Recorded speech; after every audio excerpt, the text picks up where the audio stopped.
प्यारे बच्चों, आज क्लास 9 सीबीएसई का जो फर्स्ट चैप्टर है इम्प्रूवमेंट इन फूड रिसोर्सेज में हम लोग देख रहे थे कि कैसे फूड की क्रॉप की वैरायटी को इम्प्रूव किया जाए, कैसे जो है प्रोडक्शन को मैनेजमेंट किया जाए। और आज हम लोग देखेंगे जो है कि क्रॉप प्रोटेक्शन मैनेजमेंट, मतलब उसी कड़ी में तीसरा जो स्टेप था हम लोग का क्रॉप प्रोटेक्शन मैनेजमेंट, कि क्रॉप को कैसे प्रोटेक्ट किया जाए। तो आज हम लोग क्या देखेंगे, ये फर्स्ट चैप्टर का सेकंड लेक्चर है बच्चों। तो हम लोग क्रॉप प्रोटेक्शन मैनेजमेंट देखेंगे। Today here we discuss about in crop protection management.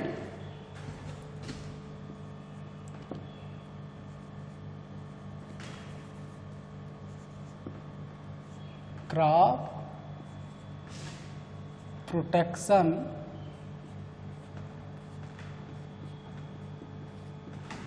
Management.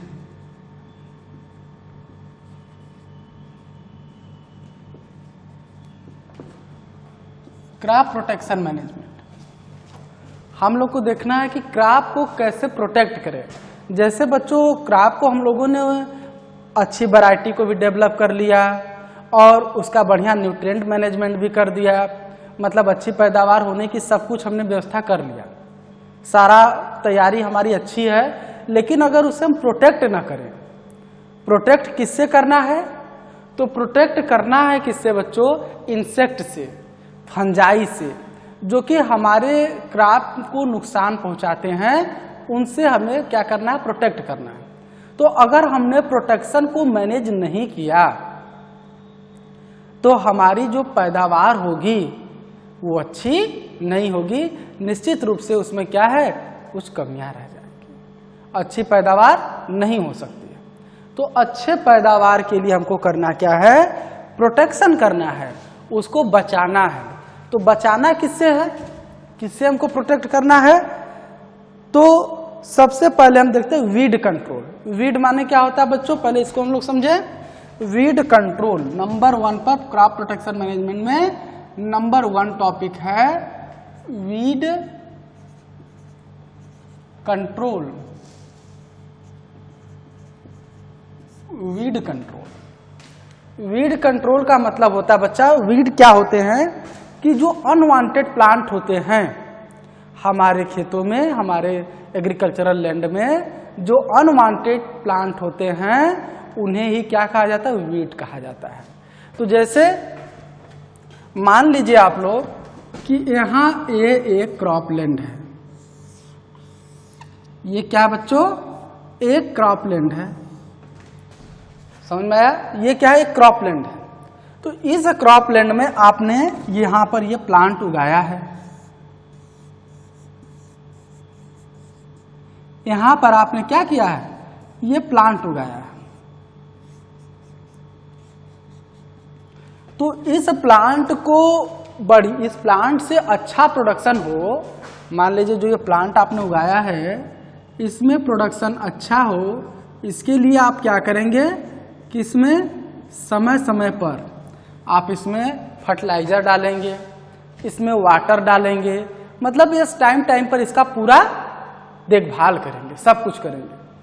तो अगर आप इसमें इरिगेशन करेंगे, सिंचाई करेंगे, फर्टिलाइजर डालेंगे, सब कुछ डालेंगे, तो आप क्यों डाल रहे हैं? डाल रहे हैं कि आपका ये जो मेन प्लांट है ये एब्जॉर्ब करेगा, जब ये एब्जॉर्ब करेगा तो इसका प्रोडक्शन बढ़ेगा, आपको बेनिफिट होगा। लेकिन अगर आपके इसी खेत में मान लीजिए कुछ अनवांटेड हर्ब ग्रो कर गए हैं, मान लीजिए इस तरह से कुछ अनवांटेड ग्रो कर गए हर्ब, यहां पर ये हर्ब कुछ हैं जो आपके प्लांट जो खेतों में इस तरह से ग्रो कर गए हैं।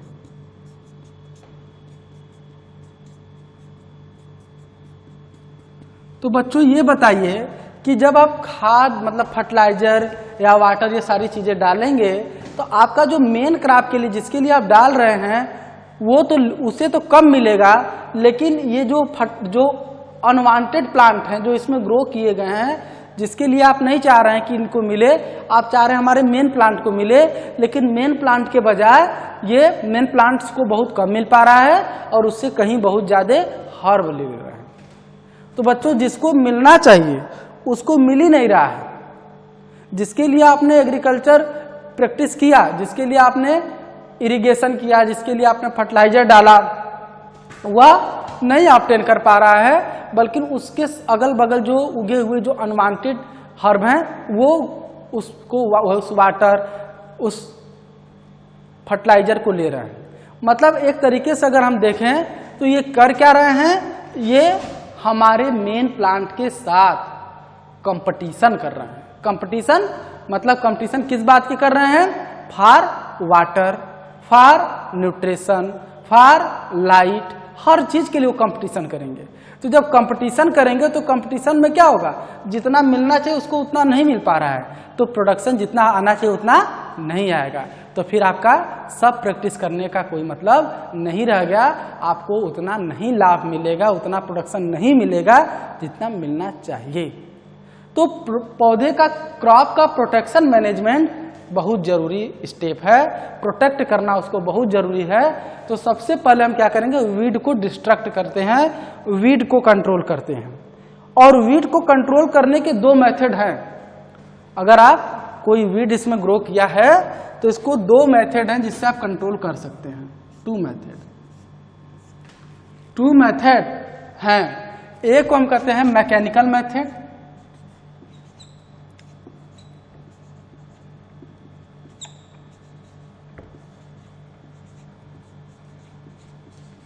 और दूसरे को हम कहते हैं केमिकल मेथड।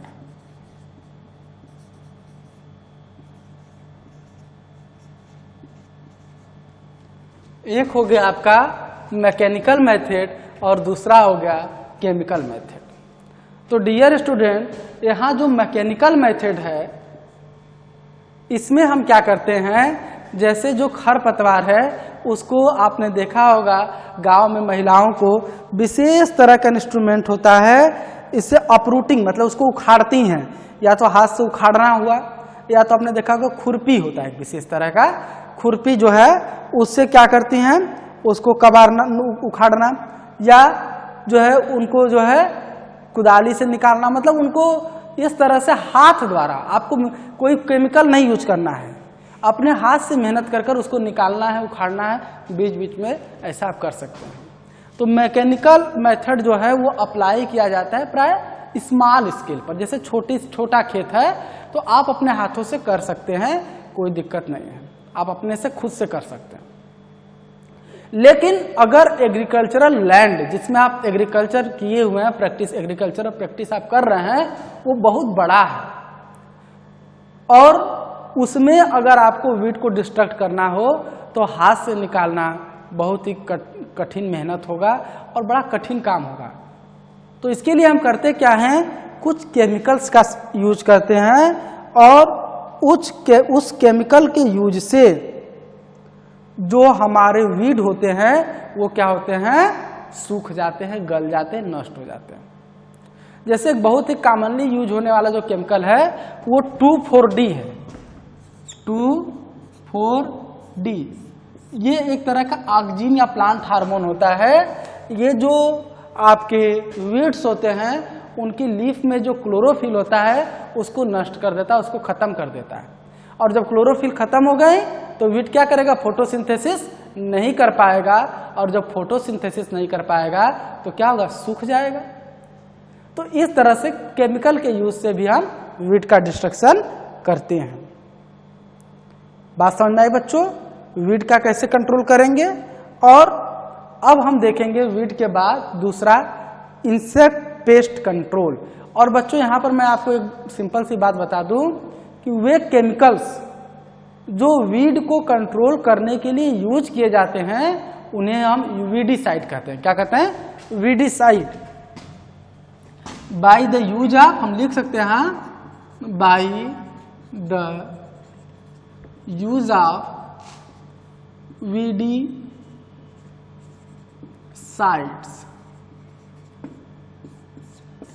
वीडिसाइड का हम यूज करते हैं। अब हमको देखना है इंसेक्ट पेस्ट मैनेजमेंट।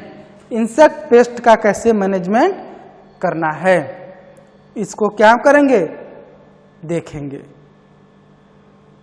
तो बच्चों देखो कैसे करेंगे insect pest management. Second number पर हमारा है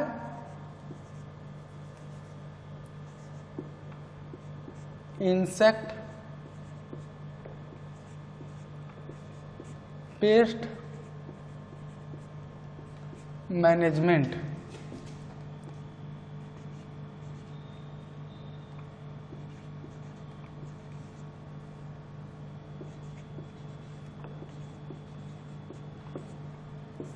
इंसेक्ट पेस्ट मैनेजमेंट।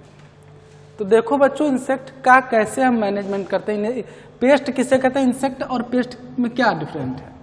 अगर कोई पूछे कि क्या पेस्ट मतलब इंसेक्ट होता है या, तो देखिए बच्चों इंसेक्ट पेस्ट है सभी इंसेक्ट जो हैं जो प्लांट को नुकसान पहुंचाते हैं वो पेस्ट हैं, लेकिन सभी पेस्ट इंसेक्ट नहीं है। ध्यान समझने वाली बात है। मैं ये कह रहा हूं, मेरे शब्दों पर ध्यान दो बच्चों, कि वे इंसेक्ट जो फसल को नुकसान पहुंचाते हैं वो पेस्ट हैं, लेकिन सभी पेस्ट इंसेक्ट नहीं है। इसका मतलब है कि इंसेक्ट जैसे आपने देखा होगा ग्रासहॉपर को, टिड्डी, ये फसल को बहुत भारी मात्रा में नुकसान पहुंचाता है, बहुत तबाही मचाता है। और पेस्ट का मतलब होता है living organism which can destroy our crop, जो हमारे क्रॉप को नुकसान पहुंचा दे। हाँ, ये सच है कि most of the paste is insect.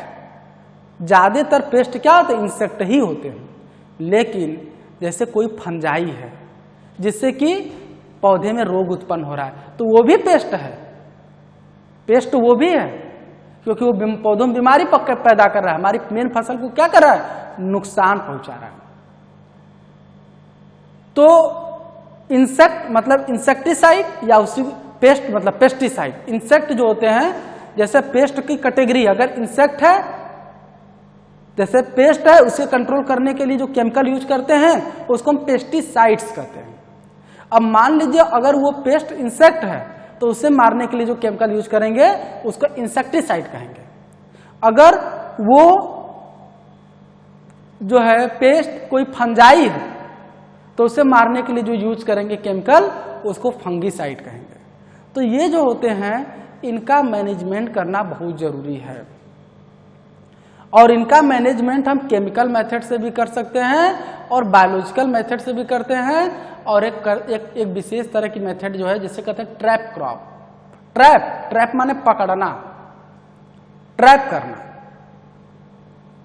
तो ट्रैप क्रॉप भी होता है जिससे कि हम इसको कंट्रोल करते हैं। तो देखो बच्चों इसके लिए हम क्या करते हैं, जैसे इसका bio control, insect pest management के लिए जो केमिकल मेथड है जिसमें हम इंसेक्टिसाइड या पेस्टिसाइड या इसका यूज करते हैं फंजीसाइड का, तो ये बच्चों प्लांट के ऊपर भी कुछ हार्मफुल इफेक्ट रखते हैं। जैसे ज़्यादा केमिकल का यूज करने पर जो एग्रीकल्चरल प्रैक्टिस हम कर रहे हैं उसकी जो क्वालिटी होती है वो जो हेल्थ के लिए जो होती है बहुत अच्छी नहीं रह जाती। तो इंसेक्ट पेस्ट मैनेजमेंट जो हम करने जा रहे हैं इसमें हम कई मेथड अपनाते हैं। जैसे नंबर 1 कहते हैं bio control.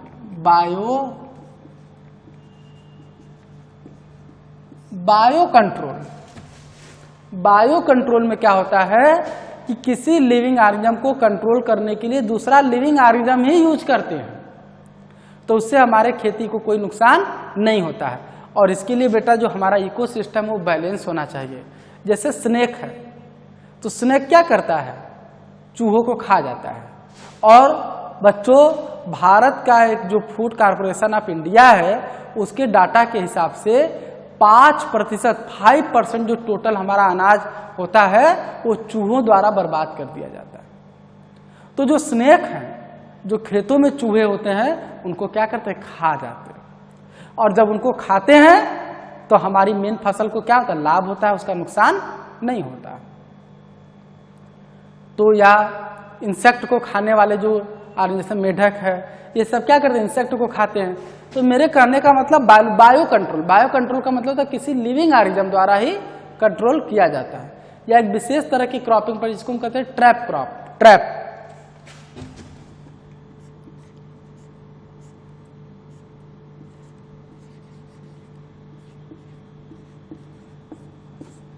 Trap crop, trap माना होता पकड़ना, ट्रैप करना। देखो इसमें करते क्या बच्चों, ट्रैप क्रॉप भी आजकल बहुत ट्रेंड में चलता है। इससे हम क्या करते हैं, जैसे कुछ इंसेक्ट ऐसे होते हैं वो अपने जो कि हमारे मेन क्रॉप को बहुत नुकसान पहुंचाते हैं, तो मेन क्रॉप को बचाने के लिए हम कोई केमिकल यूज नहीं करते हैं, बल्कि कोई दूसरा ऐसा प्लांट उगा देते हैं जिस पर जो कि उस इंसेक्ट को अपने में उलझा लेता है। मतलब वो इंसेक्ट पहले उस पर जाते हैं और उसी पर उलझ कर रह जाते हैं, तब तक ये हमारा जो मेन क्रॉप है वो ग्रो कर जाता है। क्यों? क्योंकि ये जो इंसेक्ट होते हैं, मान लीजिए किसी क्रॉप को ग्रोइंग पीरियड में ज्यादा इफेक्ट करते हैं, मैच्योर होने पे इफेक्ट नहीं करते, तो उस समय जो है वो जो है जो ट्रैप क्रॉप में जो हम दूसरी प्लांट उगाते हैं वो क्या करता है, इंसेक्ट को अपने में ही उलझा लेता है, तब तक ये प्लांट मैच्योर हो जाता है। देखिए जैसे आप देखेंगे ट्रैप क्रॉप का एग्जाम्पल, कि जैसे ये कोई फील्ड है, तो ये हमने यहाँ पर क्या बो दिया, मान लीजिए गेहूं की खेती की है।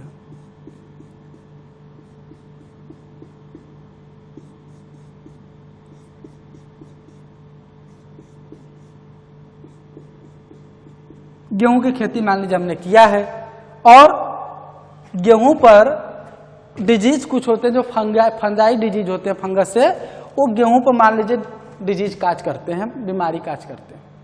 अब हम क्या करते हैं, गेहूं के खेत के चारों तरफ किनारे किनारे हम सरसों या जो होता है फ्लैक्स, अलसी या तीसी की खेती करते हैं चारों तरफ। इसके हम जल्दी सरसों लगाते हैं। तो मस्टर्ड, तो अगर जब मस्टर्ड की खेती यहां चारों तरफ करते हैं,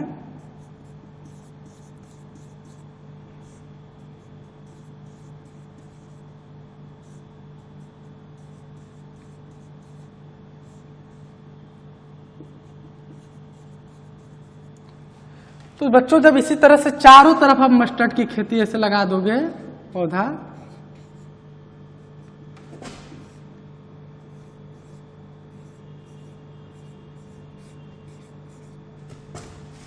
इस तरह से जब आप लगा देते हैं, तो जो इंसेक्ट आता है वो हमारे मेन प्लांट पर न जाकर सीधे इस पर चला जाता है, इसी द्वारा ट्रैप कर लिया जाता है, पकड़ लिया जाता है।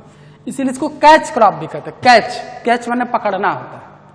इसको क्या करता है, जो मेन इंसेक्ट है उसको ट्रैप कर लिया या कैच कर लिया, तो हमारे अंदर की जो मेन हमारी क्रॉप है वो बच गई, वहां तक इंसेक्ट नहीं पहुंच पाया। तो इस तरीके से हम लोग क्या करते हैं बच्चों, अपने मेन क्रॉप को बचा लेते हैं, और इस मेथड को हम लोग कहते हैं ट्रैप क्रॉप। क्या कहते हैं? Trap crop. अब डियर स्टूडेंट, बायो कंट्रोल में अब आप देखेंगे केमिकल कंट्रोल। तो केमिकल कंट्रोल में हम लोग क्या करते हैं कि कुछ विशेष तरह के केमिकल का छिड़काव करते हैं, जिससे वो इंसेक्ट, वो फंजाई क्या हो जाए, टैक्चिल हो जाए, डैमेज हो जाए, जिससे क्या है वो हमारे मेन प्लांट को या हमारे एग्रीकल्चर को नुकसान न पहुंचाता है। अब हम लोग देखेंगे कि स्टोरेज ऑफ ग्रेन जो हमने पैदा कर लिया, मान लीजिए सब कुछ हो गया, अब हमें अनाज मिल गया, तो जो अनाज मिल गया उसकी स्टोरेज कैसे किया जाए जिससे कि लंबे समय तक अवेलेबल रहे, उसकी स्टोरेज फैसिलिटी क्या होनी चाहिए, कैसे स्टोर किया जाएगा। तो अब हमारा अगला टॉपिक है इसी चैप्टर का, storage of grain. Storage of grain देखो बच्चों, जो आप लोगों ने देखा होगा कि गांव में जैसे बहुत ज्यादा जब अनाज हो जाता है तो उसको विशेष तरह की मिट्टी के बने हुए बड़े बड़े, जिसे हम कहते हैं जो है कोठार टाइप होता है, उसमें रखते हैं, या आजकल बड़े बड़े ड्रम आ रहे हैं उसमें रखा जाता है, जिससे होता क्या है वो खराब नहीं होता है। उसमें हम क्या करते हैं, रखते हैं, लंबे समय तक बचाए रखते हैं, या आजकल कोल्ड स्टोरेज है। कोल्ड स्टोरेज में क्या करते हैं, लो टेम्परेचर पर हम प्रिजर्व करते हैं। जैसे कोल्ड स्टोरेज में जनरली बच्चों सब्जियों और फलों को स्टोर किया जाता है। आप देखते होंगे गर्मी के दिनों में घरों में जब सब्जियां या जो है भोजन जो है फ्रिज में रखे जाते हैं ताकि वो बिगड़ने ना पाए, खराब ना हो। तो इसका क्या कारण है? कारण ये है बच्चों कि भोजन खराब कैसे होता है? बैक्टीरिया की एक्टिविटी के कारण, और बैक्टीरिया जो होते हैं लो टेम्परेचर पर उतना एक्टिव नहीं रहती है। तो फ्रिज क्या करता है, वो लो टेम्परेचर को लो कर देता है, मेंटेन किया रहता है। तो जब टेम्परेचर लो होता है तो क्या होगा, बोलिए क्या होगा कि बैक्टीरियल ग्रोथ नहीं होगी, और बैक्टीरियल ग्रोथ नहीं होगी तो हमारा खाना खराब नहीं होगा। तो साइंटिफिक मेथड से हम क्या करते हैं, उनको स्टोर करते हैं, और हमारा जो है स्टोर करते समय कोई लॉस ना हो, कोई अनाज खराब ना हो, उसके लिए कुछ केमिकल का यूज करते हैं जिससे अनाज खराब ना हो या उसमें किसी दूसरे तरह की चीजें ना बने। तो बच्चों जो हमारा ये इम्प्रूवमेंट ऑफ फूड रिसोर्सेस का जो है एक जो पहला जो हम लोग का था एग्रीकल्चर सेक्टर वाला, वो बेटा कंप्लीट हुआ। अब हम लोग इसी का नेक्स्ट पार्ट एनिमल हस्बेंड्री को देखेंगे। हम लोगों ने जब चैप्टर शुरू किया था तभी आप लोग से डिस्कस किया था बच्चों, फूड रिसोर्स हमें दो जगह से मिलते हैं, एक प्लांट से मिलता है, दूसरा एनिमल से मिलता है। तो जो प्लांट से मिलता है उसके बारे में हम लोगों ने डिस्कस कर लिया, डिस्कस किया कि प्लांट कैसे क्या क्या मिलता है, क्रॉप के टाइप्स क्या होते हैं, उसमें हम लोगों ने डिफरेंट टाइप को देखा कि किस क्रॉप से कार्बोहाइड्रेट मिलता है, किससे फैट मिलता है, किससे प्रोटीन मिलता है, किससे विटामिन और मिनरल्स मिलते हैं, और हमने रबी क्रॉप क्या होता है, खरीफ क्रॉप क्या होता है, जायद क्रॉप क्या होता है, इस सबको देखा।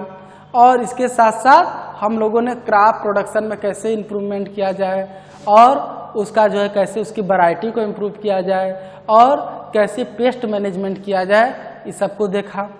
और उसके बाद अब हम लोग स्टोरेज को देखें कि कैसे स्टोर किया जाए कि वो खराब ना हो। तो देखो बच्चों, स्टोर कैसे किया जाए कि वो खराब ना हो। तो क्लीनिंग जो जिसमें हम स्टोर कर रहे हैं, स्टोर करने से पहले हमको ये एश्योर हो जाना चाहिए, ये तय हो जाना चाहिए कि जहां हम स्टोर करें वो पूरी तरह से साफ सुथरा होना चाहिए, और वहाँ मॉइस्चर बहुत कम होना चाहिए, नमी नहीं होनी चाहिए और मॉइस्चर नहीं होना चाहिए, और जो है प्रॉपर ड्राइंग, और जो सीड हम या जो चीज़ें स्टोर करने जा रहे हैं वो पूरी तरह से सूखा होना चाहिए, क्योंकि ड्राई चीज़ें जितनी रहेंगी, जितनी सूखी रहेंगी, वहाँ पर बैक्टीरियल ग्रोथ या माइक्रोबियल ग्रोथ उतना कम होगा। तो बच्चों आगे हम नेक्स्ट देखते हैं कि अब एनिमल हस्बेंड्री के बारे में हम लोग समझेंगे कि एनिमल हस्बेंड्री क्या होता है। तो प्यारे बच्चों, अब एनिमल हस्बेंड्री क्या होता है थोड़ा इसको भी जान लेते हैं।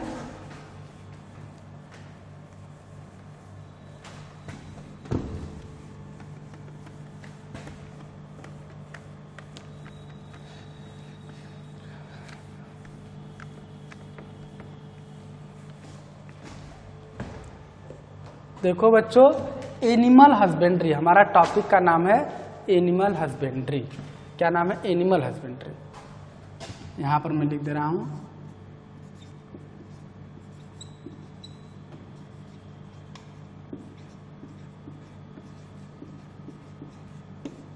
एनिमल हस्बेंड्री, पशुपालन।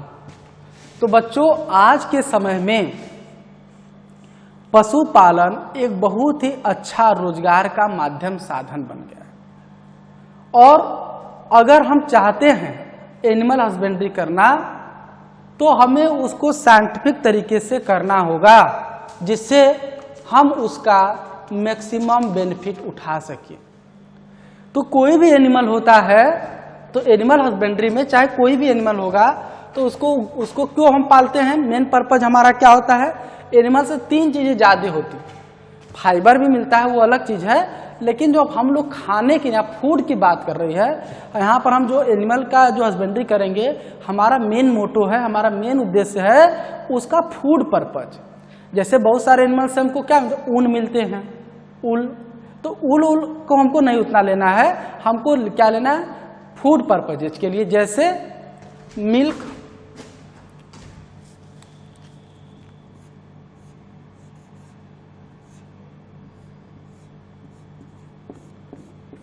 मीट और एग। देखिए बच्चों, जो फूड मटेरियल है जो हमको डिफरेंट तरह के एनिमल से मिलती है, वो या तो मिल्क होगी, या तो मीट होगी, या तो एग होगा। तो यहां पर हमको समझना है कि किससे हमको मिल्क मिलता है। मिल्क देने वाले कौन से एनिमल हैं जो केवल मिल्क देते हैं? देखिए, काऊ, गोट, बफेलो, ये सब क्या है? मिल्क देने वाले हैं। मीट किससे मिलता है? गोट, पिग, ये सब क्या है? आपका मीट देते हैं। और एग किससे मिलता है? जैसे बर्ड्स से, जैसे चिकन हो गया, जो मुर्गी पालन होता है, ये बर्ड्स हो गए। ठीक है, मतलब पोल्ट्री फार्मिंग इसीलिए किया जाता है। या हनी, हनी भी बेटा बहुत ही इंपॉर्टेंट फूड मटेरियल है, बहुत ही न्यूट्रिटिव होता है। तो हनी को हम लोग भुलाया नहीं जा सकता, ये by honey bee, honey bee से मिलता है। तो डियर स्टूडेंट, हम यहाँ ये जानेंगे कि जो हमारे ये फूड प्रोडक्ट हमको मिल रहे हैं, यह फूड प्रोडक्ट जो देने वाले ये जो एनिमल्स हैं जिनसे हमको ये फूड प्रोडक्ट मिल रहा है, क्या होने चाहिए? ये एनिमल ज़्यादा देना चाहिए। हम क्या करेंगे? अगर ज़्यादा बेनिफिट लेना चाहते हैं तो ये एनिमल क्या होने चाहिए? ज़्यादा दूध देना चाहिए। या मीट वाला है तो उसका वजन ज़्यादा बढ़ना चाहिए, और एग वाला है तो खूब अंडा देना चाहिए। हनी भी, हम शहद मिला है तो ऐसी हनी भी होनी चाहिए जो ज़्यादा से ज़्यादा शहद बनाती है। तो हम इससे क्या करेंगे कि हमको अच्छा बेनिफिट, अच्छा लाभ मिलेगा। तो आइए बच्चों, पहले हम लोग देखते हैं कि जितने भी न्यूट्रिटिव, क्योंकि देखो बच्चों, हम जो एनिमल्स होते हैं, चाहे उनका मिल्क हो, चाहे मीट हो, चाहे एग हो, चाहे हनी हो, इनका बहुत इंपॉर्टेंट महत्व है। देखिए, मिल्क को पहले क्या कहा जाता था? कंप्लीट डाइट के श्रेणी में रखा जाता था। हालांकि इसको बैलेंस डाइट में माना जाता है। कंप्लीट डाइट मतलब इसमें मिल्क एक ऐसा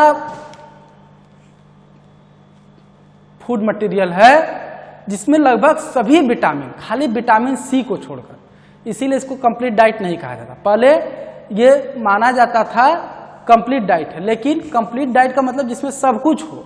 तो दूध में सब कुछ है लेकिन विटामिन सी नहीं है, इसीलिए इसको कंप्लीट डाइट नहीं मानते हैं।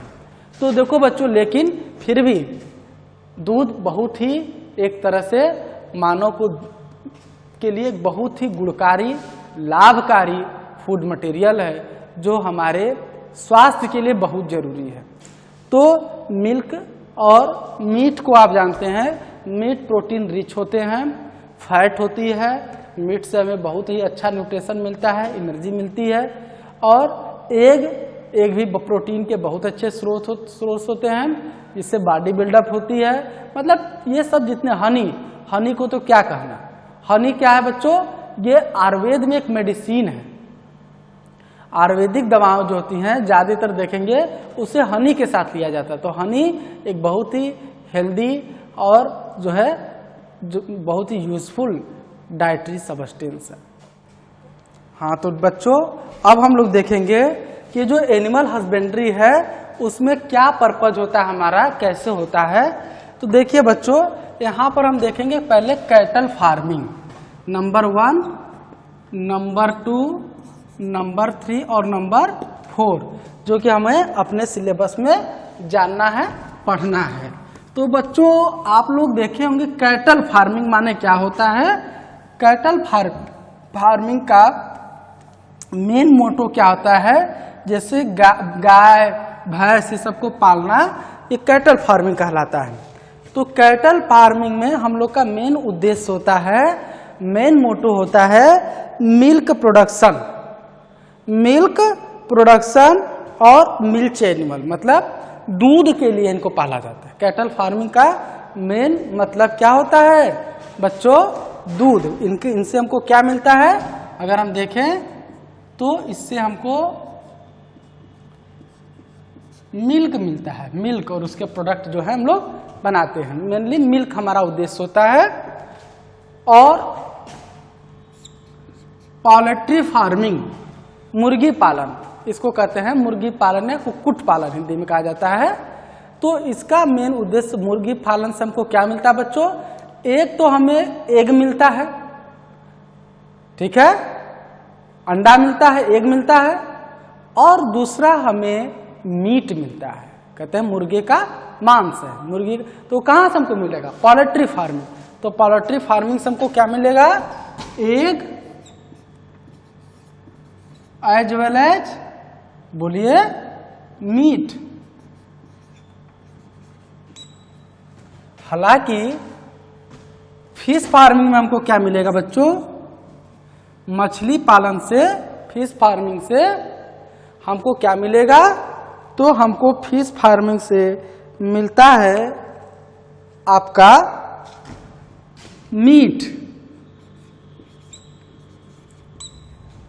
और बी कीपिंग से क्या मिलता है, मधुमक्खी पालन से हनी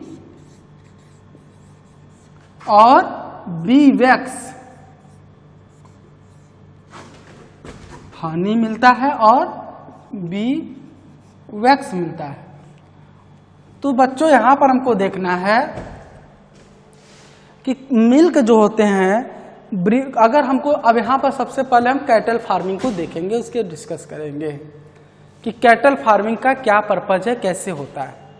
तो बच्चों आपने अपने अगल बगल बहुत सारी गाय भैंस सब देखे होंगे, इनकी वैरायटी देखी होंगी, किसी की साइज बड़ी देखी होगी, किसी की छोटी देखी होगी, किसी के आपने देखा होगा, और उनके रंग रूप आकार में आपको कुछ परिवर्तन, कुछ चेंजिंग नजर आता होगा।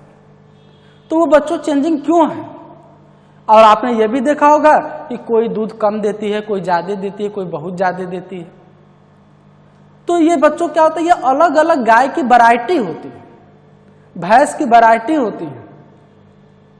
और हमको क्या करना है, अगर कैटल फार्मिंग में हम चाहते हैं कि मिल्क ज्यादा मिले, तो हमको क्या करना है, ऐसी वैरायटी को ग्रो करना है जिसकी मिल्किंग कैपेसिटी ज्यादा हो। और इंडिया ने ऐसा किया भी। इंडिया, इसी को व्हाइट रिवॉल्यूशन कहते हैं, व्हाइट। डॉक्टर पी कुरियन जो थे, उनको कहा जाता है, क्या कहा जाता है, फादर ऑफ व्हाइट रिवॉल्यूशन। जो डॉक्टर कुरियन थे वो क्या है, फादर ऑफ व्हाइट रिवॉल्यूशन। तो बच्चों यहां हम क्या करते हैं, ब्रीड ऑफ कैटल, जैसे हम दूध देने वाली जो कैटल होती हैं उनका क्या करते हैं, कुछ अच्छी ब्रीड, काऊ की ब्रीड है, बफेलो की ब्रीड है, इसको हम डेवलप करते हैं। जैसे हमारे यहाँ की जो कुछ ब्रीड है, कुछ बाहर की ब्रीड है, तो हमारे यहाँ की जो मेन पॉपुलर ब्रीड है जो कि अच्छा मिल्क कैपेसिटी देती हैं, उनमें है एक रेड सिंधी। क्या नाम है, रेड सिंधी।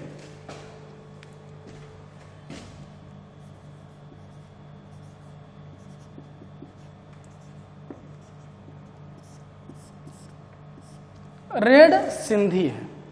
तो जो रेड सिंधी होती है बच्चों, ये क्या है, इनकी जो हाइट होती है ये एवरेज होती है, और यह लगभग इसका बॉडी 116 सेंटीमीटर जो होता है, इसकी जो है लंबाई होती है, और लगभग 340 केजी, मतलब 340 केजी इसका क्या होता है, वेट होता है।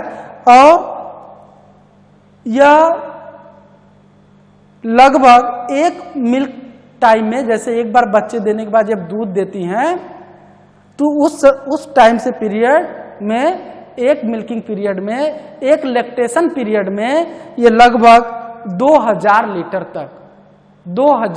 तक दूध देती हैं। तो रेड सिंधी हमारे यहाँ की जनरली सिंध रीजन पंजाब में भी बहुत काफ़ी मात्रा में पाई जाती है। तो यह हमारे यहाँ की एक अच्छे दूध देने वाली वैरायटी में मानी जाती है रेड सिंधी। इसके बॉडी का जो लेंथ होता है वो कितना होता है 116 सेंटीमीटर इसके बॉडी का लेंथ होता है और 340 kg इसका क्या था बॉडी वेट होता है और क्या होता है 2000 जो लीटर होती है मिल्क ये प्रोड्यूस करती है मिल्क ड्यूरिंग 1 लैक्टेशन पीरियड।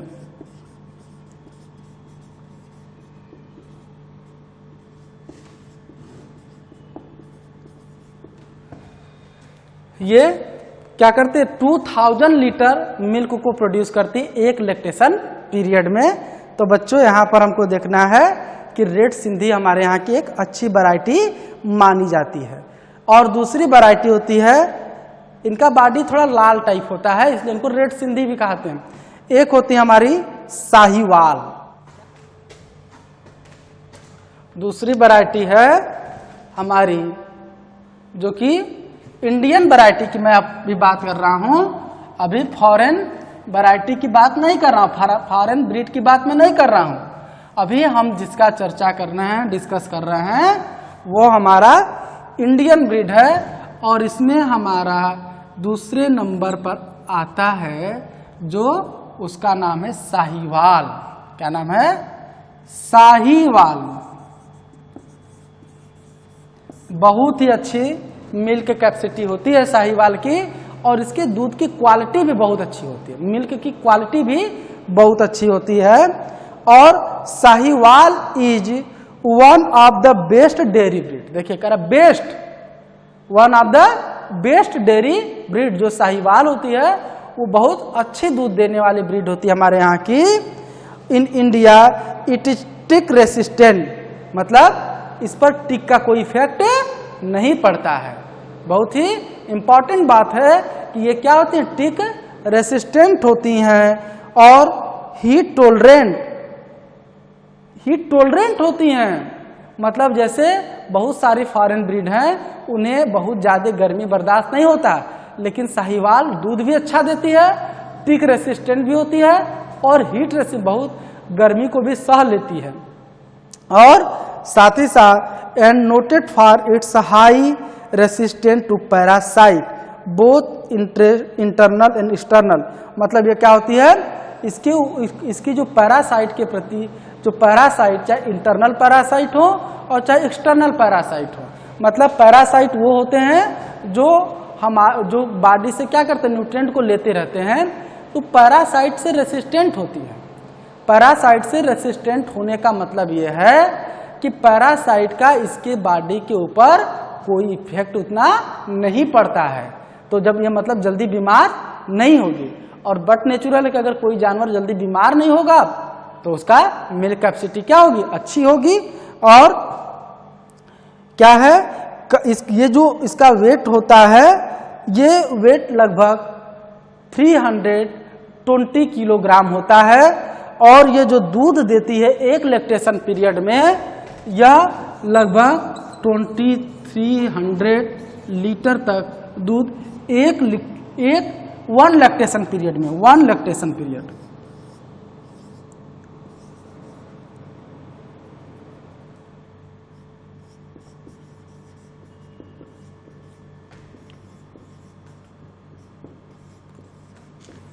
एक सिंगल लैक्टेशन पीरियड में ये कितना दूध देती है 2300 लीटर। तो साहीवाल जो ब्रीड है वो बहुत अच्छा मिल्क भी देती है और इसका जो है टिक रेसिस्टेंट है, हीट टॉलरेंट है, तो पैरासाइट को भी रेसिस्टेंट है। पैरासाइट इंटरनल और एक्सटर्नल जो पैरासाइट होते हैं वो भी इस पर बहुत इफेक्ट नहीं करते हैं। तो इंडिया के हिसाब से बहुत बेस्ट वैरायटी है साहीवाल। और बच्चों एक वैरायटी हमारे गिर वैरायटी जो है गिर गुजरात की वैरायटी है। गिर देखो नेशनल पार्क भी गुजरात में है जो लायन के लिए फेमस है। तो ये क्या है, this is native breed of गिर फॉरेस्ट इन गुजरात। ये गुजरात की बहुत बड़ी बड़ी गाय होती हैं ये। और it is an important dual purpose breed. Dual purpose का मतलब होता है इसमें खेतों की जुताई भी करते हैं इससे, क्योंकि इनका यहाँ पर क्या तो कुबड़ हम पर निकला होता है, तो जिनका कुबड़ होता है तो उनसे जुताई वाला काम भी कर लेते हैं। डुअल पर्पज मतलब एक गाय से दो काम, दूध भी दे रही है और खेतों की जुताई भी कर रहे हैं। जनरली जुताई वाला काम मेल से कराते हैं, लेकिन कई जगहों पर फीमेल मतलब काऊ से भी कराते हैं। तो इसमें क्या है, द फीमेल एवरेज है 385 kg वेट, मतलब इनके बॉडी का जो वेट होता है किसके, गिर के। एक तीसरी ब्रीड है गिर, इनके बॉडी का 385 kg वेट होते हैं और 130 सेंटीमीटर इनकी लेंथ होती है।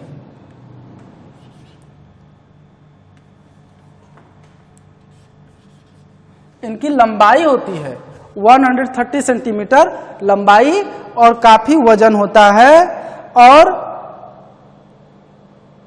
मेल जो होते हैं वो तो 600 kg तक वेट होता है उनका, मतलब 500 से एबव होते हैं, 600 kg तक होते हैं। और इनका जो मिल्क है, गिर अच्छा दूध भी देती है, हालांकि साहिवाल और रेड सिंधी से कम देती है, लेकिन फिर भी वह एक लैक्टेशन पीरियड में लगभग 1700 लीटर तक मिल्क देती है ड्यूरिंग 1 लैक्टेशन पीरियड। तो मतलब जो गिर है वह हमारे जो है कि गुजरात, इंडिया के गुजरात की एक वैरायटी है जो डुअल पर्पज है, मतलब खेतों की जुताई और दूध दोनों के लिए यूज होती है। इसका वेट 385 kg होता है फीमेल का, मेल का 500 से एबव होता है।